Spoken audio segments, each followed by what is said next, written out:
In San Francisco, there was a school called the Labor School, California Labor School, which was founded by Marine cooks and stewards, one of the unions.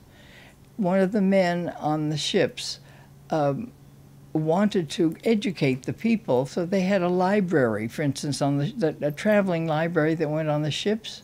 And he thought when they got home, they should be able to go somewhere and learn labor history mainly. But then it developed into all kinds of history, you know, and it was a marvelous place. And there must have been a celebration of Sacco and Vanzetti, because I know there was a labor theater there, and they portrayed Sacco and Vanzetti, and there's some beautiful speeches that they said just before they were executed. And I remember that, somebody speaking those. So I thought, I don't know how I made decisions, really.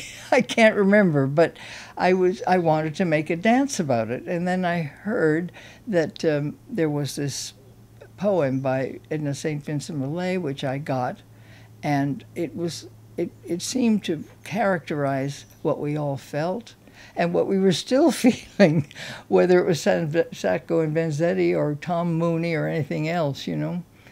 But so I did that. It was in 1947, is on the back of the picture. So I must have done it. That's when I first got back from New York.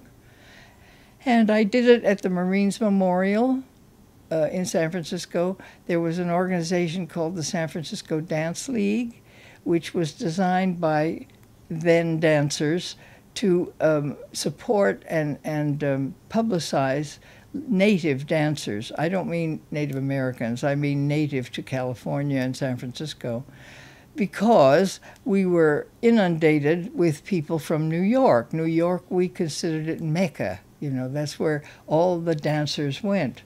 Well, we were there. We were in San Francisco, and we thought they should be here.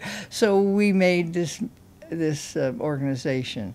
And it existed for 7 years, as had one before it, which was called the San Francisco Dance Council. That's another story, a very rich story. But we have a concert every year, and people chose what should go on it. And I did this dance, I remember, and I got a very good review from a fellow dancer who thought it was fine.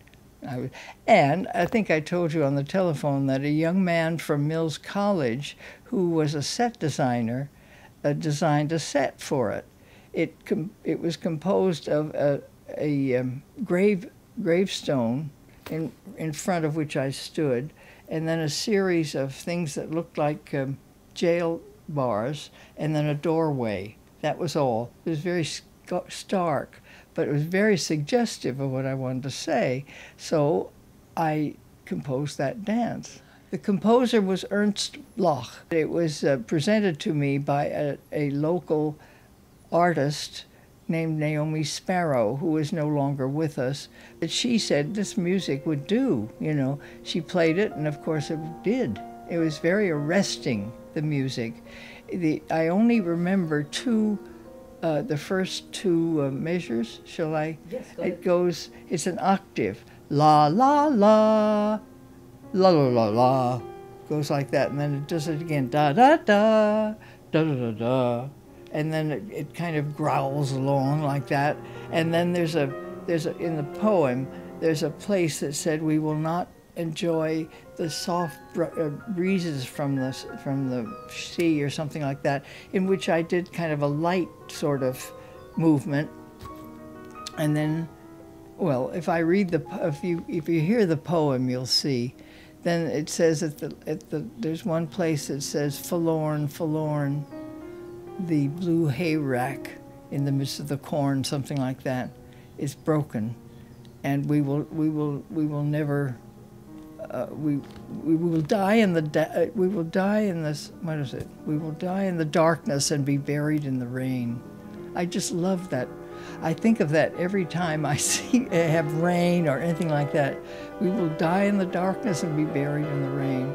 We'll never see anything again, because it's ruined our soil, is what she was saying. Now, some people said, I looked this up, some people said, what a negative poem.